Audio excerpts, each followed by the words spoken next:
Hello everybody, welcome to another daily dose of gaming news and all that good stuff. And as always, before I proceed, I also publish on Rumble and I'm on these socials here. So, there's been like a leak from Moore Laws is Dead channel. I watched the video, it was on my recommended feed. And now I have like an article to refer to. Also in this article there is the video there, if you want to give it a look. Basically, there's been a lot of kind of conflicting like reports from the 7800 XT and what kind of chip is going to be manufactured, Navi 41, 42, and this leak to a certain point gives like the option of both things, which is having like the die of the 31 being put it on a 32 kind of chip layout here, because from what I understood of the talk is that the AMD managed to make like a smaller 31 die here and basically introduce it in the Navi 32 kind of bed per se, or where the chip is going to be put it. And there is only usually this is like the memory stuff here, the controls, if not mistaken, and the CCDs, they call it the CCDs. Only 4 is going to be active. This is supposedly a photograph from a prototype sent from AMD to the AIP partners to start making their testing and prototyping the coolers and everything, and all the frequencies and like the thermals, everything. And this is supposedly this kind of setup supposedly goes for to simulate a 32 die.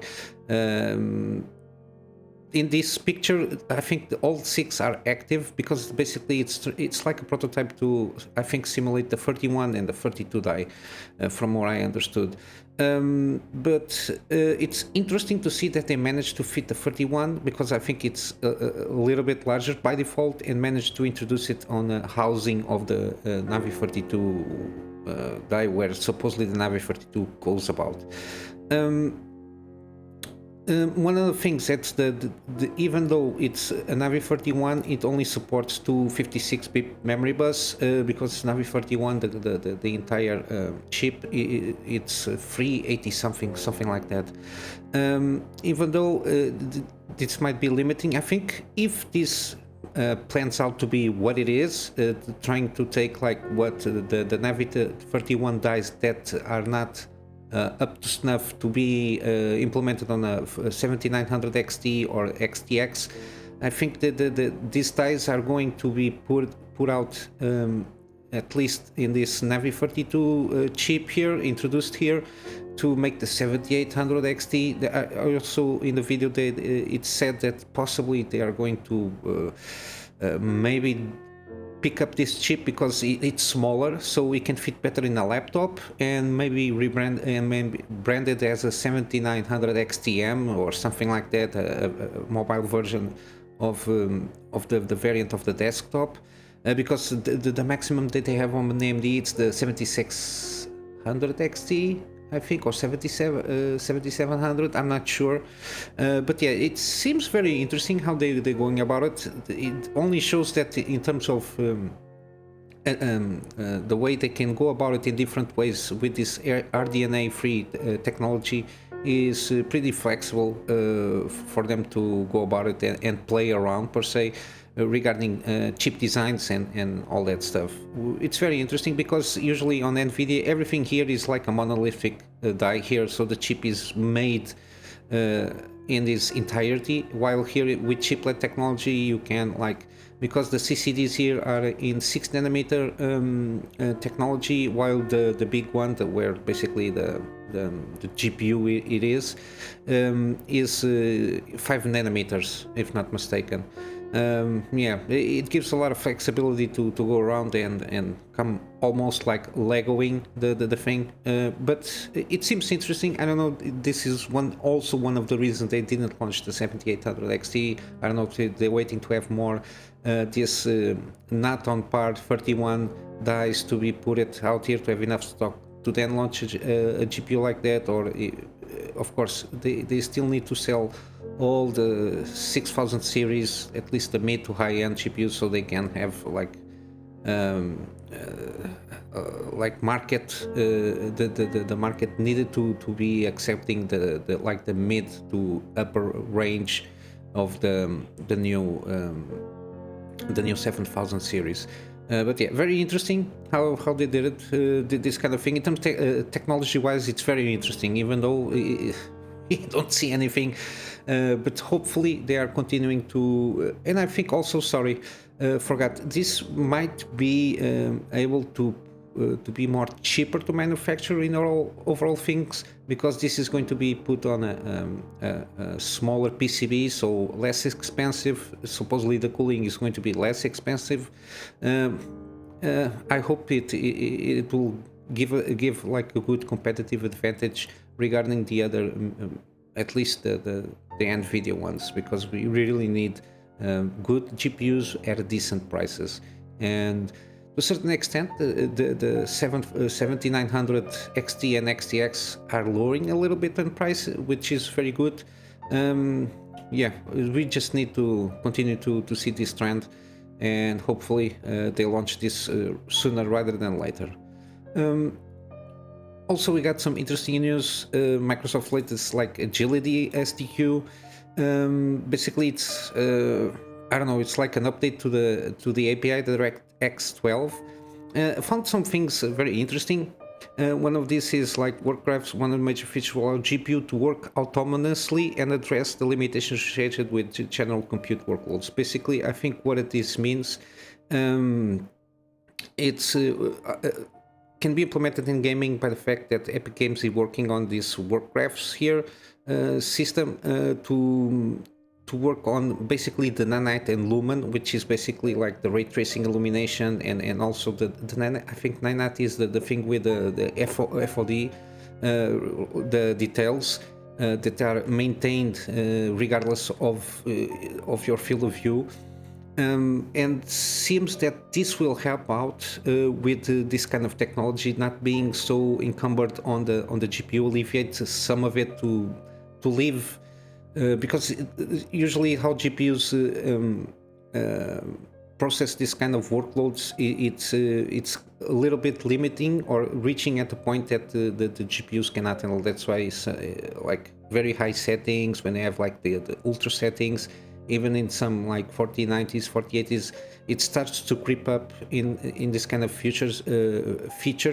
And with Unreal Engine Unreal Engine 5 games, that are coming out, we will start to see like even the 4090 will start losing some processing power because of the level of detail and the software technologies there that are working on the background will start churning up on the power, the processing power of the GPUs, and this kind of gives a little bit more freedom for the GPU to handle the best way they can regarding this like kind of workloads, from what I understood. Because it's in a more direct methods of solving complex problems, reduce memory constraints and improve cache utilizations, and improve GPU thread saturation, which is one of the main things here. And I think it's going to be good. We're not going to notice this year, I think. I think this is more for like 1-2 years from now. This is being implemented now, especially on like game engines and everything. But yeah, it's good to see that they are working on trying to compensate even like, I don't know, maybe in the like mid-range GPUs. I don't know if it's going to alleviate some workload on them, but yeah, it's very interesting. Also, we have like wave metrics. I think this is how do I try to I kind of understand what they're trying to do here, but explaining I'm not an engineer. Because it has to do with the dedicated silicon on the hardware that the GPUs manufacturers are putting now for metrics multiplication. It's have to do with AI and machine learning stuff, and this will help out, I think, distribute the workloads on that. And of course, we have AV1 encoding. It would help better on for the GPUs to handle better the AV1 encoding, so it will be less heavy on this. Even having dedicated hardware, I think that the workload will be lessened in terms of the workload itself. I think it's going to be more easier for the hardware to process the AV1 encoding. Yeah, this is a little bit technical here, but for gaming news, we had some Todd Howard give an interview with kind of funny games. It was a big interview from what I understood, not a bad interview. Here on this article, they just focus not having land vehicles. It's something that I thought they will never introduce because they didn't mention. So everything that they wanted to focus on that presentation, I think, at least I didn't have the expectation, even though I'd never thought about it. But I didn't have the expedition land vehicles or fishing. I don't know why they asked that. But also, in terms of navigation on the planets, I think what they're trying to do is.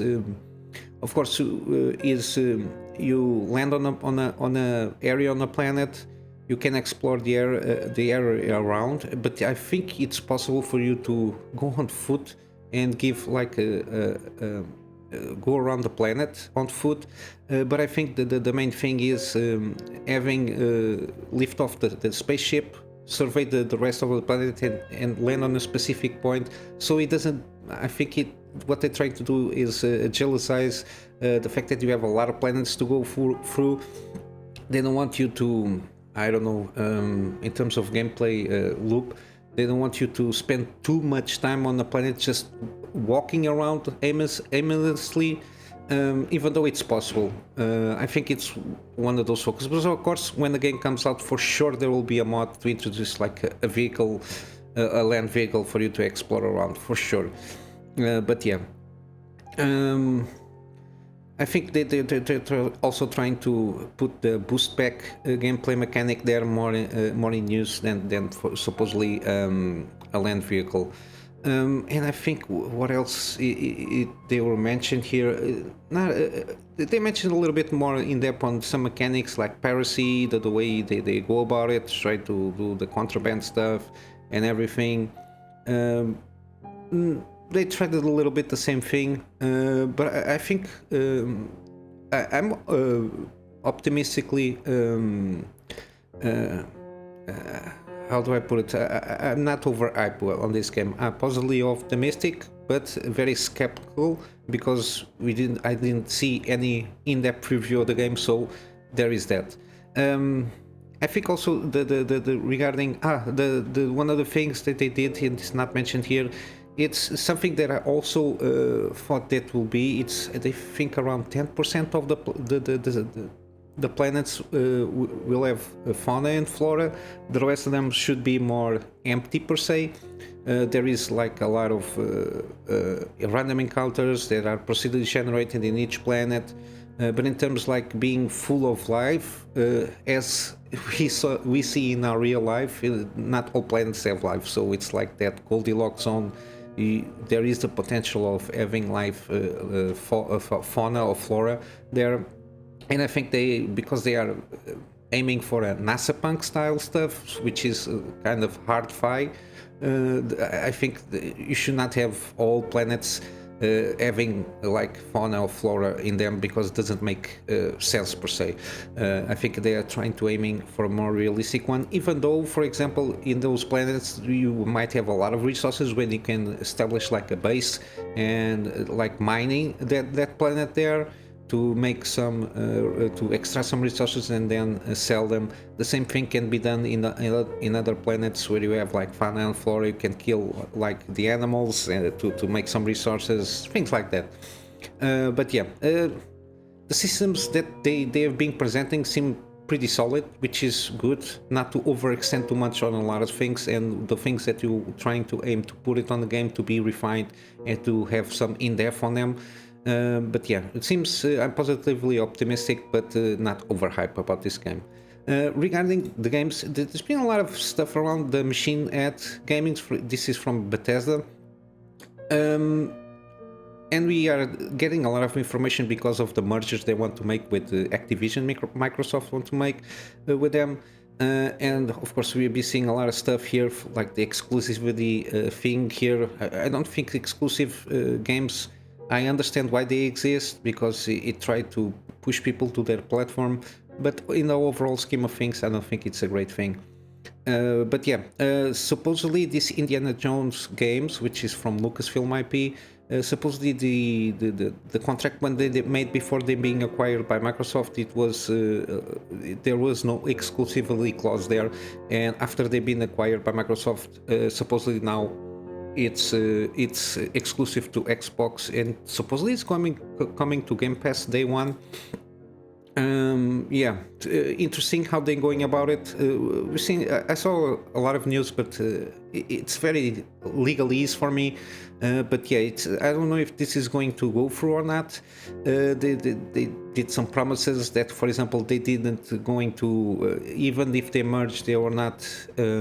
After the merge, they will not increase the Xbox Pass stuff, but they are going to do it before the possible merger, which is basically both the Game Pass and Ultimate subscriptions are going to increase to $10.99 and $16.99. Of course, the thing they are going to the exclusive price increase reflects global economic situation, blah blah blah blah blah blah. In the fact that, of course, the fact that now games take more time to be made, around almost in the average 5 to 6 years development cycles. And of course, it's also an opportune time, because basically when they merge, they will have to, they will supposedly put more games from Activision, supposedly, if this takes place, and that will help out the fact that if they increase now, they then can have the excuse, oh, but we didn't increase after the merger. Yeah, it is what it is, shenanigans. Here on the article they go a little bit how usually this kind of subscription based services go about it.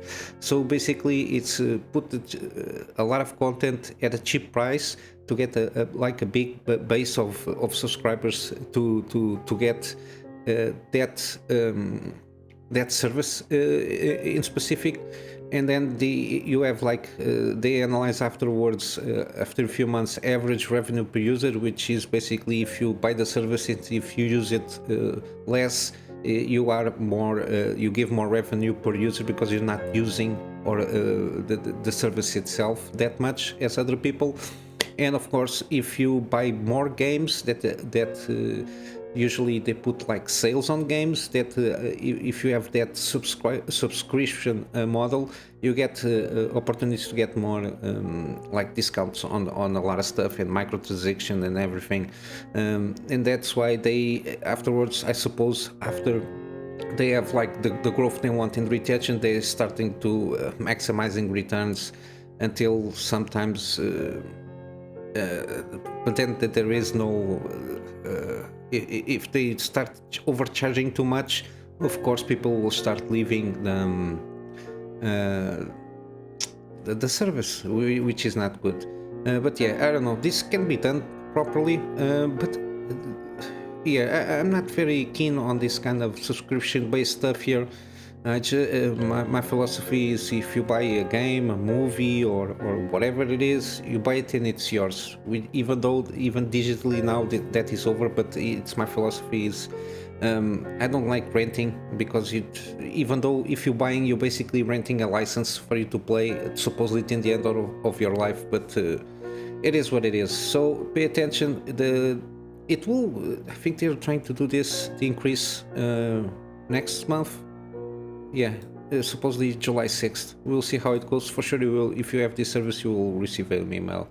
And now we're going to wrap up with some gaming deals. Marvel's Guardians of the Galaxy seems pretty good, even story-wise, even it's not part of the MCU. Seems pretty good, the story and the interaction between the squad here. And the gameplay mechanics seems pretty decent. It had been since launch a very positive overall reviews here around the gamers. Doesn't have a demo. It's until 29th of June, so 70% off. We got also Dome Keeper indie game. It's like a roguelike with mining and sci-fi stuff here. I watched a lot of videos from this. Seems pretty good. Very challenging in some ways, and I think they also have like events coming up here and there. I'm not sure how it's working if you have like a bundle pass or something like that, but it's 40% off the main game, around 11 bucks. Doesn't have any demo, but yeah, it seems pretty good. Very overall very positive reviews since it had been launched, like almost a year ago. But yeah, it's one of those that I like to experiment and see if it is worth making like a series or something like that, because they have challenges here and there. But yeah, it's recommendation. Miasma Chronicles, it's kind of not a mixed bag, but around, I don't know, 7.5 out of 10 in the reviews. Doesn't have a demo, it's a shame, but it's 40% off, so 30 bucks. I think it's a good opportunity for you to buy this game, because from all the reviews I saw, the game is very decent. There is not I think it's a little bit short per se from the usual, like this kind of game that people are used to, and I think they said wait for a deal. Usually 40% off is almost 50%, so I think it's a good time to buy. Very similar to Mutant Year Zero Road to Eden, kind of gameplay mechanics around it, so it's not that different. I think the story it's okayish, not expecting like huge stuff here, but yeah, seems pretty good. It's a deal. It's a recommendation at this price. Also, we got Atomic Heart. We got a demo for it. 34% off on the base edition, and then you get the premium edition 40% off, like 60 bucks. So sorry, the premium edition at the price of the normal edition, basically without promotion. Very positive. There are still contents that are coming out for this game. I'm not sure when, but yeah, free demo to try it out to see if your system handles this well. I don't know why it fall a little bit from 85 to 77. I don't know if I think this game seems pretty polished by now, but yeah, between 34 to 40% off. Also, we got here Everspace 2. It's part of this. It's here. The hello, yeah, the Game Plus Germany. I think it's the developers from Germany. There is something out here. That's why it's also this Everspace 2 demo. 20% off if you buy it. I'm very interested in this game because it's like a space adventure with a ship, and I think it's simplified to a point that and it got a lot of system, but it's kind of not a simulator, so it's seems pretty good. Seems like you're going around, and they have a lot of story here. But yeah, seems pretty good. I'm very interested in it, and of course, demo to try it out to see if it is your liking, and 20% off if you decide to buy. And lastly, we got Forever Skies. It came out now. This is they are going to do an early access game, and I think it's going to be like this for around a year. So they are going to take this year to launch like not the base game, but a lot of the game here, and try to improve and itinerate the game, taking advantage of the feedback of the community. But still, 20% off. I don't like very much like early access games, but I think this one might be a good one. Far From Home, I think I managed to speak this game a few times now, and I think this game, it's got some promise here. It's a lot of around the survival in base building. The setting seems pretty interesting, but yeah, it's a shame it doesn't have a demo. It should have a demo for the launch here to entice people to try it out with an early access game. But I think that the puzzle mechanics here and how you go about it seems pretty interesting. And I was mentioning these Games Plus Germany thing here. There is a lot of games, some of them that on my wish list also, and they are we have also Atlas Fallen, Hunt Showdown. I spoke about this one, Shadow Gambit. There is a lot of games here, as you can see. I will leave a link on the description, as also everything that I talk about today regarding any news and everything. But yeah, take a look. For sure, there is something to your liking. Some of them should have demos, if not mistaken. Steam is putting that on on the developers to encourage them to put demos. It helps better, I think. At least people can try it out a little bit. Like the old days, you got the CDs, the magazines with the CDs with some demos to get people in the mood to see if they want to play the game or not. But yeah, basically for today this is it. I'm going to wrap up with my GoFundMe for me to upgrade my PC to get better and more content for my private clients and start doing some video stuff for them also. And of course, in my free spare time, do the daily videos with better quality, doing some scripted content for me to get in some deep dives in some subjects that I like to talk about, and probably resume my gameplay series and maybe in the near future doing some live streams. And all that said, guys, I hope you have a wonderful day, and I will see you in the next one. Till then, Kunamy Master out.